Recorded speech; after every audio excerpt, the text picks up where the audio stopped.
Little Tiny or Thumbelina by Hans Christian Andersen. There was once a woman who wished very much to have a little child, but she could not obtain her wish. At last, she went to a fairy and said, "I should very much like to have a little child. Can you tell me where I can find one?" "Oh, that can be easily managed," said the fairy. "Here is a barley corn of a different kind to those which grow in the farmer's fields and which the chickens eat. Put it into a flower pot and see what will happen." "Thank you," said the woman, and she gave the fairy 12 shillings, which was the price of the barley corn. Then she went home and planted it, and immediately there grew up a large, handsome flower, something like a tulip in appearance, but with its leaves tightly closed as if it were still a bud. "It is a beautiful flower," said the woman, and she kissed the red and golden colored leaves, and while she did so, the flower opened, and she could see that it was a real tulip. Within the flower, upon the green velvet stamens, sat a very delicate and graceful little maiden. She was scarcely half as long as a thumb, and they gave her the name of Thumbelina, or Tiny, because she was so small. A walnut shell, elegantly polished, served her for a cradle. Her bed was formed of blue-violet leaves with a rose leaf for a counterpane. Here she slept at night, but during the day she amused herself on a table where the woman had placed a plate full of water. Round this plate were wreaths of flowers with their stems in the water, and upon it floated a large tulip leaf which served Tiny for a boat. Here the little maiden sat and rowed herself from side to side with 2 oars made of white horsehair. It really was a very pretty sight. Tiny could also sing so softly and sweetly that nothing like her singing had ever before been heard. One night, while she lay in her pretty bed, a large, ugly, wet toad crept through a broken pane of glass in the window and leaped right upon the table where Tiny lay sleeping under her rose-leaf quilt. "What a pretty little wife this would make for my son," said the toad, and she took up the walnut shell in which little Tiny lay asleep and jumped through the window with it into the garden. In the swampy margin of a broad stream in the garden lived the toad with her son. He was uglier even than his mother, and when he saw the pretty little maiden in her elegant bed, he could only cry, "Croak, croak, croak." "Don't speak so loud, or she will wake," said the toad, "and then she might run away, for she is as light as swan's down. We will place her on one of the water lily leaves out in the stream. It will be like an island to her. She is so light and small, and then she cannot escape. And while she is away, we will make haste and prepare the stateroom under the marsh in which you are to live when you are married." Far out in the stream grew a number of water lilies with broad green leaves which seemed to float on the top of the water. The largest of these leaves appeared farther off than the rest, and the old toad swam out to it with the walnut shell in which little Tiny lay still asleep. The tiny little creature woke very early in the morning and began to cry bitterly when she found out where she was, for she could see nothing but water on every side of the large green leaf and no way of reaching the land. Meanwhile, the old toad was very busy under the marsh, decking her room with rushes and wild flowers to make it look pretty for her new daughter-in-law.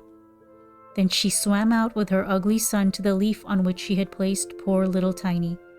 She wanted to fetch the pretty bed that she might put it in the bridal chamber to be ready for her.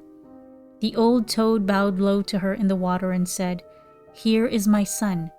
He will be your husband, and you will live happily in the marsh by the stream." "Croak, croak, croak," was all her son could say for himself. So the toad took up the elegant little bed and swam away with it, leaving Tiny all alone on the green leaf where she sat and wept. She could not bear to think of living with the old toad and having her ugly son for a husband. The little fishes who swam about in the water beneath had seen the toad and heard what she said, so they lifted their heads above the water to look at the little maiden. As soon as they caught sight of her, they saw she was very pretty, and it made them very sorry to think that she must go and live with the ugly toads. No, it must never be. So they assembled together in the water round the green stalk which held the leaf on which the little maiden stood, and gnawed it away at the root with their teeth. Then the leaf floated down the stream, carrying Tiny far away out of reach of land. Tiny sailed past many towns, and the little birds in the bushes saw her and sang, "What a lovely little creature!" So the leaf swam away with her farther and farther till it brought her to other lands. A graceful little white butterfly constantly fluttered round her, and at last alighted on the leaf. Tiny pleased him, and she was glad of it, for now the toad could not possibly reach her, and the country through which she sailed was beautiful, and the sun shone upon the water till it glittered like liquid gold. She took off her girdle and tied one end of it round the butterfly, and the other end of the ribbon she fastened to the leaf, which now glided on much faster than ever, taking little Tiny with it as she stood. Presently, a large cockchafer flew by. The moment he caught sight of her, he seized her round her delicate waist with his claws and flew with her into a tree. The green leaf floated away on the brook, and the butterfly flew with it, for he was fastened to it and could not get away. Oh, how frightened little Tiny felt when the cockchafer flew with her to the tree. But especially was she sorry for the beautiful white butterfly which she had fastened to the leaf, for if he could not free himself, he would die of hunger. But the cockchafer did not trouble himself at all about the matter. He seated himself by her side on a large green leaf, gave her some honey from the flowers to eat, and told her she was very pretty, though not in the least like a cockchafer. After a time, all the cockchafers turned up their feelers and said, "She has only 2 legs. How ugly that looks." "She has no feelers," said another. "Her waist is quite slim." "Pooh, she is like a human being." "Oh, she is ugly," said all the lady cockchafers, although Tiny was very pretty. Then the cockchafer who had run away with her believed all the others when they said she was ugly, and would have nothing more to say to her, and told her she might go where she liked. Then he flew down with her from the tree and placed her on a daisy, and she wept at the thought that she was so ugly that even the cockchafers would have nothing to say to her. And all the while she was really the loveliest creature that one could imagine, and as tender and delicate as a beautiful rose leaf. During the whole summer, poor little Tiny lived quite alone in the wide forest. She wove herself a bed with blades of grass and hung it up under a broad leaf to protect herself from the rain. She sucked the honey from the flowers for food and drank the dew from their leaves every morning. So passed away the summer and the autumn, and then came the winter, the long, cold winter. All the birds who had sung to her so sweetly were flown away, and the trees and the flowers had withered. The large clover leaf under the shelter of which she had lived was now rolled together and shriveled up. Nothing remained but a yellow, withered stalk. She felt dreadfully cold, for her clothes were torn, and she was herself so frail and delicate that poor little Tiny was nearly frozen to death.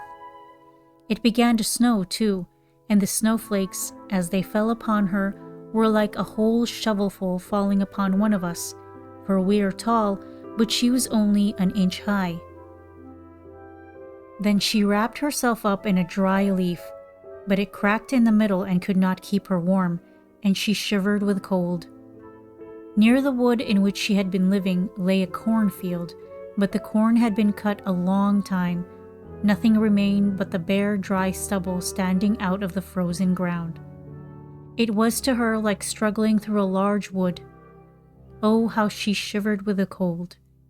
She came at last to the door of a field mouse who had a little den under the corn stubble. There dwelt the field mouse in warmth and comfort, with a whole room full of corn, a kitchen, and a beautiful dining room. Poor little Tiny stood before the door just like a little beggar girl and begged for a small piece of barley corn, for she had been without a morsel to eat for 2 days. "You poor little creature," said the field mouse, who was really a good old field mouse, "come into my warm room and dine with me." She was very pleased with Tiny, so she said, "You are quite welcome to stay with me all the winter if you like, but you must keep my rooms clean and neat, and tell me stories, for I shall like to hear them very much." And Tiny did all the field mouse asked her and found herself very comfortable. "We shall have a visitor soon," said the field mouse one day. "My neighbor pays me a visit once a week. He is better off than I am. He has large rooms and wears a beautiful black velvet coat. If you could only have him for a husband, you would be well provided for indeed. But he is blind, so you must tell him some of your prettiest stories." But Tiny did not feel at all interested about this neighbor, for he was a mole. However, he came and paid his visit dressed in his black velvet coat. "He is very rich and learned, and his house is 20 times larger than mine," said the field mouse. He was rich and learned, no doubt, but he always spoke slightingly of the sun and the pretty flowers because he had never seen them. Tiny was obliged to sing to him, "Lady bird, fly away home," and many other pretty songs. And the mole fell in love with her because she had such a sweet voice, but he said nothing yet, for he was very cautious. A short time before, the mole had dug a long passage under the earth which led from the dwelling of the field mouse to his own, and here she had permission to walk with Tiny whenever she liked. But he warned them not to be alarmed at the sight of a dead bird which lay in the passage. It was a perfect bird, with a beak and feathers, and could not have been dead long, and was lying just where the mole had made his passage. The mole took a piece of phosphorescent wood in his mouth, and it glittered like fire in the dark. Then he went before them to light them through the long dark passage.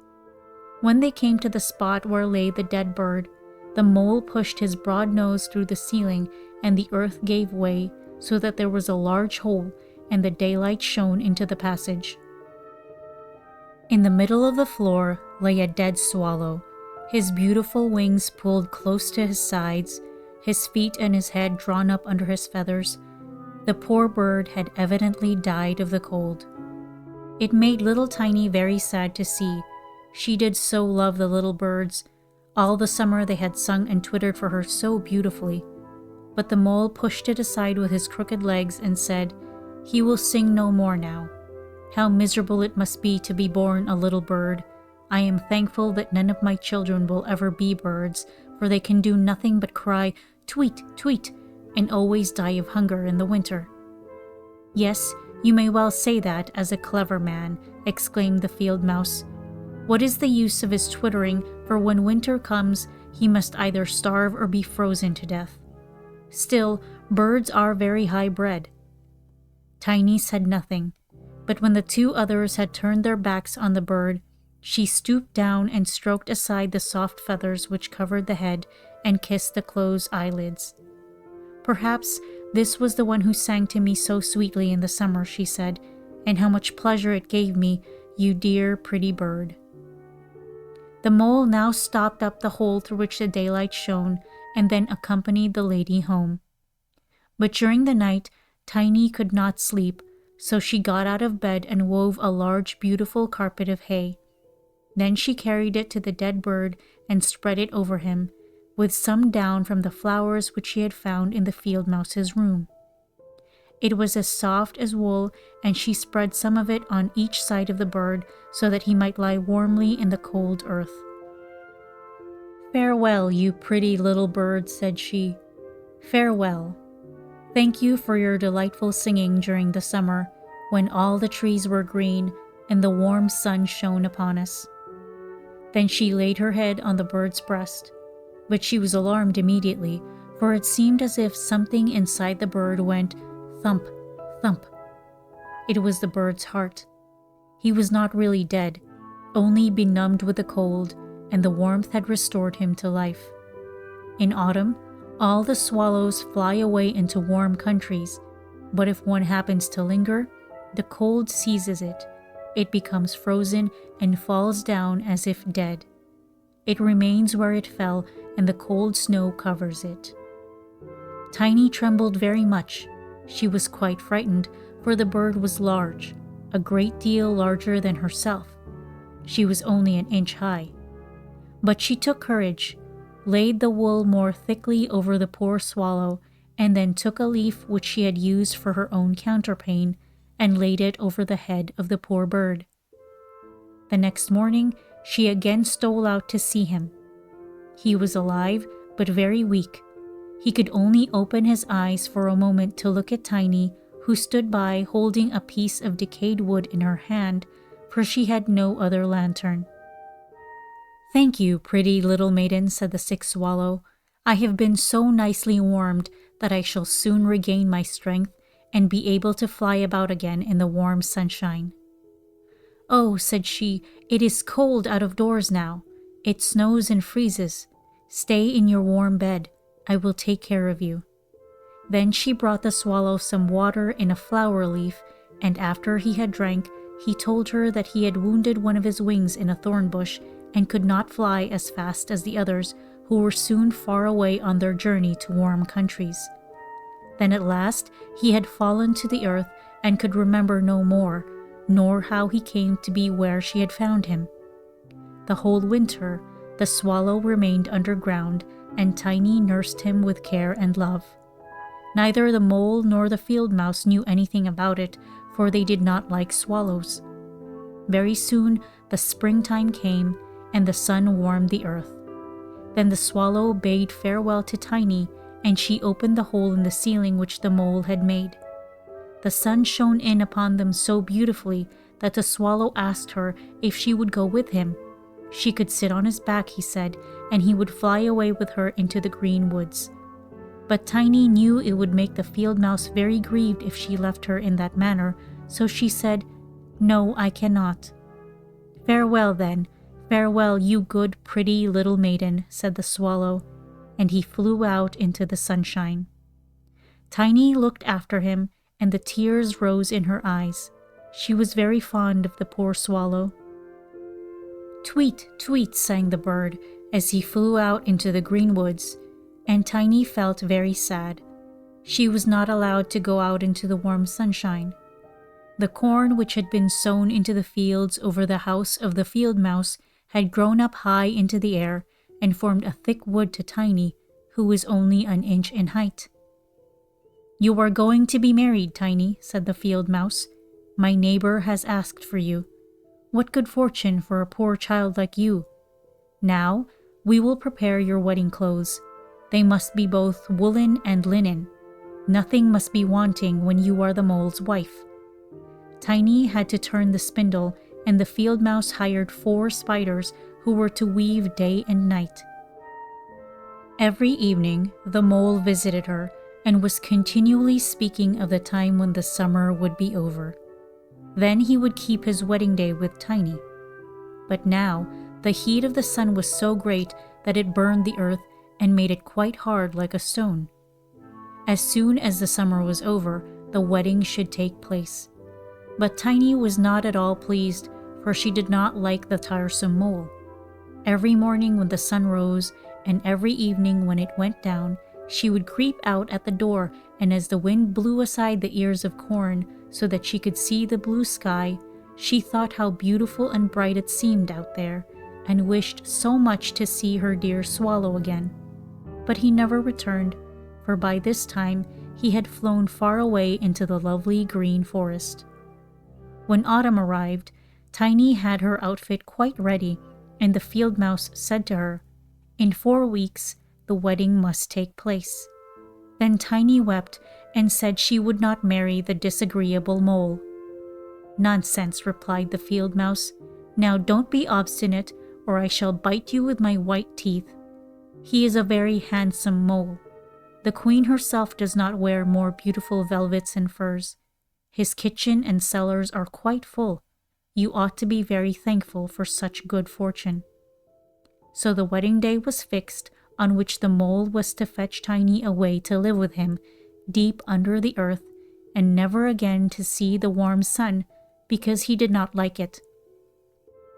The poor child was very unhappy at the thought of saying farewell to the beautiful sun, and as the field mouse had given her permission to stand at the door, she went to look at it once more. "Farewell, bright sun," she cried, stretching out her arm towards it. And then she walked a short distance from the house, for the corn had been cut, and only the dry stubble remained in the fields.